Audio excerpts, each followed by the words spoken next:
Assalamualaikum warahmatullahi wabarakatuh. Saya Mia Agustina Haryono bersama rekan saya Sahda Ramadhani dan Umi Salamah. Di sini kami akan menjelaskan tugas kelompok tentang materi sistem penggajian dari mata kuliah Sistem Informasi Akuntansi. Assalamualaikum warahmatullahi wabarakatuh. Saya Mia Agustina dari kelas 03 SAKP 004. Di sini saya akan menjelaskan tentang sistem penggajian. Sistem akuntansi gaji dan upah merupakan rangkaian prosedur perhitungan dan pembayaran gaji dan upah secara menyeluruh bagi karyawan secara efisien dan efektif. Gaji umumnya merupakan pembayaran atas penyerahan jasa yang dilakukan oleh karyawan yang mempunyai jenjang jabatan manajer. Upah umumnya merupakan pembayaran atas penyerahan jasa yang dilakukan oleh karyawan pelaksana atau buruh. Informasi yang diperlukan dalam sistem penggajian yang pertama, jumlah biaya gaji dan upah yang menjadi beban perusahaan selama periode akuntansi tertentu. Yang kedua, jumlah biaya gaji dan upah yang menjadi beban setiap pusat pertanggungjawaban selama periode akuntansi tertentu. Yang ketiga, jumlah gaji dan upah yang diterima setiap karyawan selama periode akuntansi tertentu. Dan yang keempat, rincian unsur biaya gaji dan upah yang menjadi beban perusahaan dan setiap pusat bertanggung jawab selama periode akuntansi tertentu. Perkenalkan, nama saya Sahda Ramadhani dari kelas 03 SAKP 004. Baik, saya akan menjelaskan tentang dokumen yang digunakan dalam siklus penggajian. Dokumen yang digunakan dalam siklus penggajian yaitu pertama, dokumen pendukung perubahan gaji. Dokumen pendukung perubahan gaji ini berupa surat-surat keputusan yang bersangkutan dengan karyawan yang dikeluarkan oleh bagian kepegawaian, seperti surat keputusan pengangkatan karyawan baru, kenaikan pangkat, perubahan tarif upah, penurunan pangkat, pemberhentian sementara dari pekerjaan, dan pemindahan. Tembusan dokumen ini akan dikirimkan ke bagian gaji dan upah untuk kepentingan pembuatan daftar gaji dan upah. Kedua, yaitu kartu jam hadir. Kartu jam hadir merupakan dokumen yang digunakan oleh bagian pencatat waktu untuk mencatat jam hadir setiap karyawan di perusahaan. Catatan jam hadir karyawan ini dapat berupa daftar hadir biasa dan juga berupa kartu hadir yang dicap dengan mesin pencatat waktu. Ketiga, yaitu kartu jam kerja. Kartu jam kerja merupakan dokumen yang digunakan untuk mencatat waktu yang dikonsumsi oleh tenaga kerja langsung untuk mengerjakan pekerjaan tertentu. Catatan waktu kerja ini diperlukan dalam perusahaan yang produksinya berdasarkan pesanan.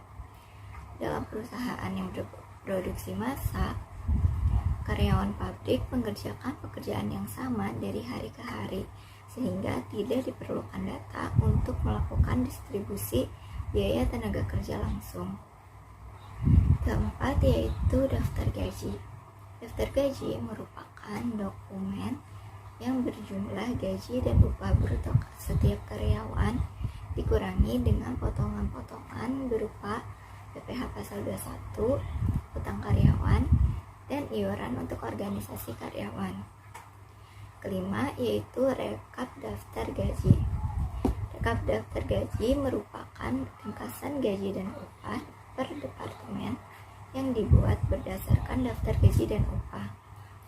Dalam perusahaan yang produksinya berdasarkan pesanan, rekap daftar upah dibuat untuk membebankan upah langsung dalam hubungannya dengan produk kepada pesanan yang bersangkutan. Distribusi biaya tenaga kerja ini dilakukan oleh bagian kartu persediaan dan kartu biaya dengan dasar rekap daftar gaji dan upah. Keenam, yaitu surat pernyataan gaji. Surat pernyataan gaji ini dibuat oleh bagian gaji dan upah. Dokumen ini dibuat sebagai catatan bagi setiap karyawan mengenai rincian gaji dan upah yang diterima, serta berbagai potongan yang menjadi beban setiap karyawan. Ketujuh, yaitu amplop gaji. Uang gaji dan upah karyawan diserahkan kepada setiap karyawan dalam amplop gaji dan upah. Di halaman muka amplop gaji dan upah tersebut berisi informasi mengenai nama karyawan, nomor identifikasi karyawan, dan jumlah gaji bersih yang diterima karyawan dalam bulan tertentu. Dan yang kedelapan yaitu bukti kas keluar.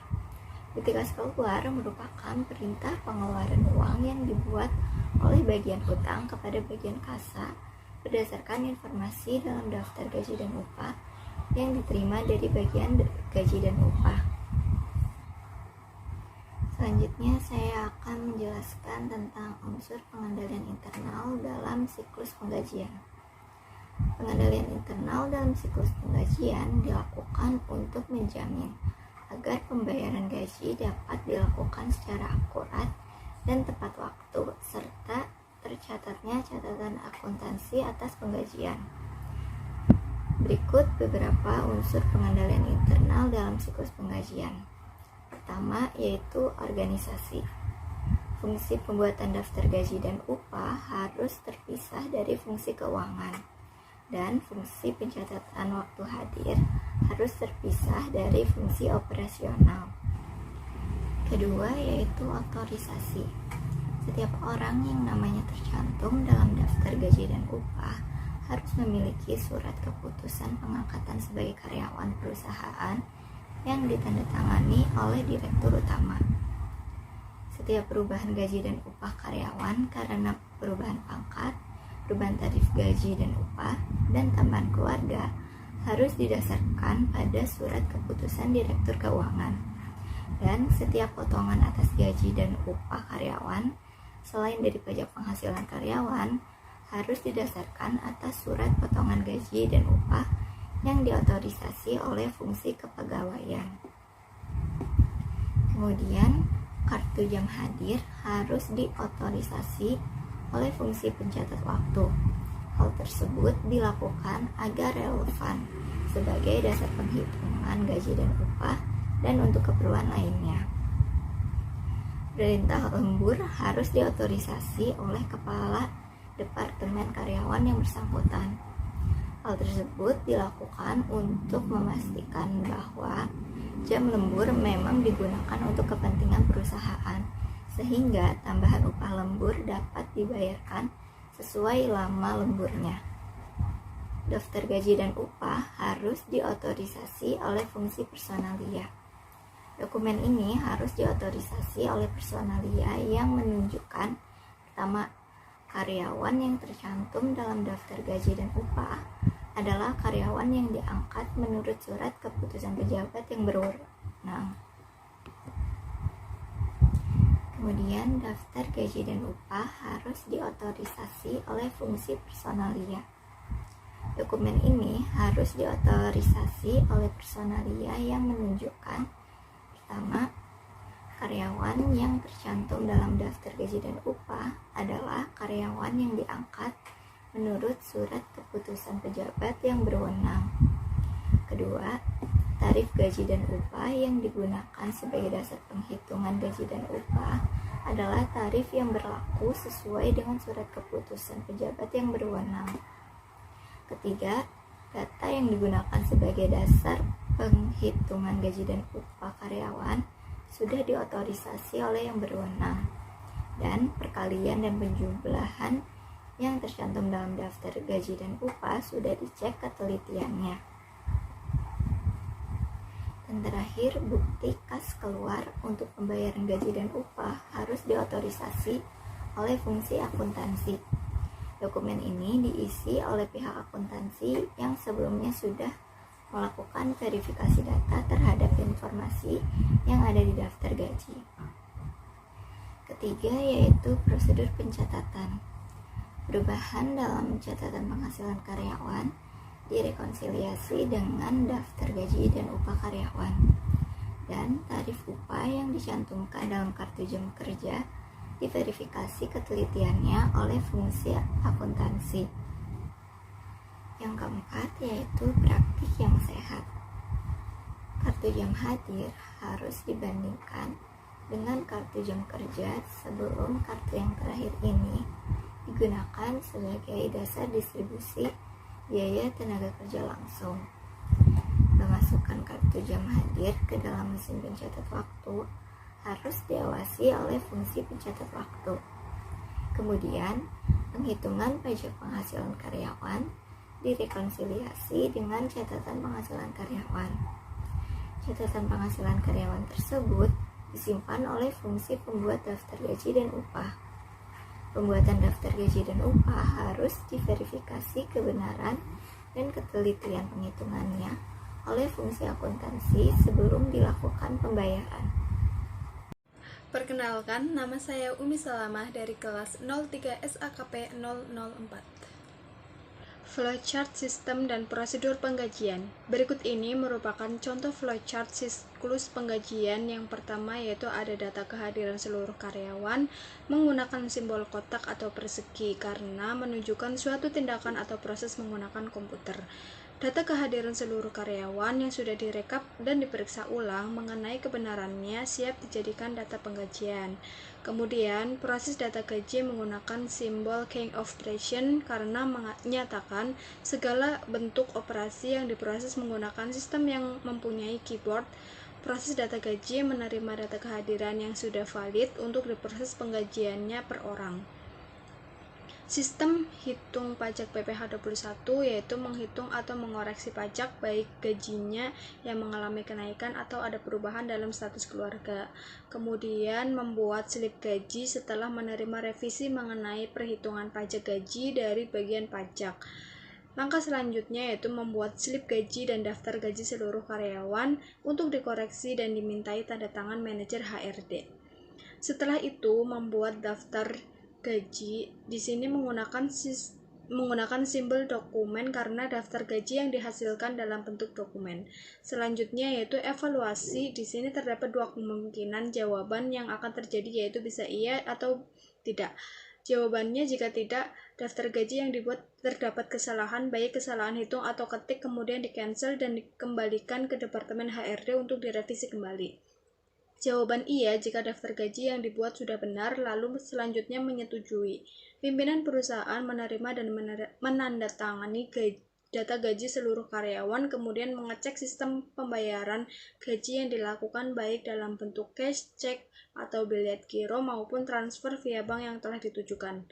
Kemudian menerima data sistem payroll yaitu menerima data gaji baik itu berupa cek, biliet giro, transfer rekening pribadi ataupun cash pada tanggal yang telah ditentukan. Kemudian mengambil gaji via rekening bank karyawan pada tanggal yang telah ditentukan, dapat mengambil gajinya pada ATM yang telah ditentukan dan prosesnya pun selesai. Untuk flowchart yang kedua dalam sistem penggajian pada bagian karyawan membuat data diri yang dirangkap menjadi satu. Lembar pertama dikirim ke PSDM atau HCD. Lembar kedua sebagai dasar melakukan presensi yang diserahkan ke PSDM atau HCD. Setelah diproses, slip gaji yang telah divalidasi oleh pimpinan diserahkan bersama dengan uang atau gaji oleh PSDM atau HCD. Pada bagian PSDM atau HCD, setelah menerima data karyawan dan hasil presensi, PSDM atau HCD merekap presensi. Rekapan tersebut diberikan ke bagian keuangan. PSDM atau HCD merupakan bagian yang memberikan slip gaji yang telah divalidasi beserta dengan uang. Pada bagian keuangan, rekap presensi yang diterima dari PSDM atau HCD oleh bagian keuangan dibuat slip gaji yang dirangkap 3. Lembar pertama sebagai dasar bagian keuangan membuat laporan penggajian, lembar kedua sebagai arsip, dan lembar ketiga diserahkan ke manajer. Dan pada bagian pimpinan, setelah menerima slip gaji dari keuangan, manajer memvalidasi sehingga menjadi slip gaji yang telah divalidasi menjadi 2 rangkap. Lembar pertama sebagai arsip, lembar kedua diberikan kepada PSDM atau HCD yang nantinya akan diserahkan ke karyawan. Manajer juga menerima laporan penggajian dari bagian keuangan. Aktivitas yang dilakukan pada sistem penggajian. Yang pertama yaitu ada perbaharui file induk penggajian.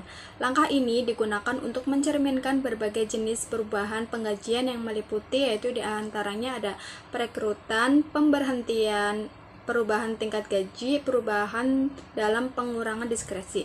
Semua perubahan penggajian dimasukkan tepat pada waktunya dan ditampilkan dalam periode pembayaran berikutnya. Namun, catatan tentang pegawai yang sudah berhenti atau dipecat tidak langsung dihapus karena beberapa laporan akhir tahun membutuhkan data mengenai semua pegawai yang pernah bekerja untuk organisasi tersebut sepanjang tahun terkait. Untuk yang selanjutnya atau yang kedua yaitu ada perbaharui tarif dan pemotongan pajak. Perubahan tersebut terjadi ketika bagian penggajian menerima pembaruan mengenai perubahan dalam tarif pajak dan pemotongan gaji lainnya dari berbagai unit pemerintah dan perusahaan asuransi. Yang ketiga yaitu ada validasi data waktu dan kehadiran. Penerapan intensif dan bonus membutuhkan adanya hubungan antara sistem penggajian dengan sistem informasi penjualan dan siklus lainnya guna mengumpulkan data yang akan digunakan untuk menggunakan teknologi informasi. Program penggajian tersebut akan melakukan pemeriksaan edit untuk memverifikasi akurasi dan kewajaran data pada saat dimasukkan. Selanjutnya yaitu atau yang keempat ada mempersiapkan penggajian. File data yang telah diurutkan kemudian digunakan untuk membuat cek gaji pegawai selanjutnya. Semua potongan penggajian akan dijumlah dan totalnya dikurangkan dari gaji kotor untuk mendapatkan gaji bersih. Terakhir yaitu daftar penggajian dan cek gaji pegawai itu dicetak. Daftar penggajian yaitu laporan yang mendaftar gaji kotor setiap pegawai. Potongan gaji dan gaji bersih dalam format multikolom dan disertai daftar potongan terpisah yang mendaftar berbagai potongan sukarela untuk setiap pegawainya. Untuk yang kelima yaitu ada membayar gaji. Sebagian besar pegawai dibayar dengan menggunakan cek atau dengan penyimpanan langsung gaji bersih ke rekening bank pribadi mereka masing-masing. Untuk selanjutnya atau yang keenam yaitu ada keluarkan pajak, penghasilan, dan potongan lain-lain. Aktivitas terakhir dalam proses penggajian adalah membayar kewajiban pajak penghasilan dan potongan sukarela lainnya dari setiap pegawai. Untuk yang terakhir atau yang ketujuh yaitu ada hitung kompensasi dan pajak yang dibayar perusahaan. Perusahaan membayar beberapa pajak penghasilan dan kompensasi pegawai. Banyak perusahaan juga yang menawarkan para pegawai mereka untuk merencanakan kompensasi fleksibel yang memungkinkan setiap pegawai menerima jaminan minimum asuransi pengobatan dan kontribusi pensiun ditambah dengan kredit kompensasi tambahan yang dapat digunakan untuk mendapatkan waktu libur ekstra atau asuransi kesehatan tambahan. Sekian penjelasan sistem penggajian dari kami. Mohon maaf jika ada kekurangan materi yang diberikan. Terima kasih. Wassalamualaikum warahmatullahi wabarakatuh.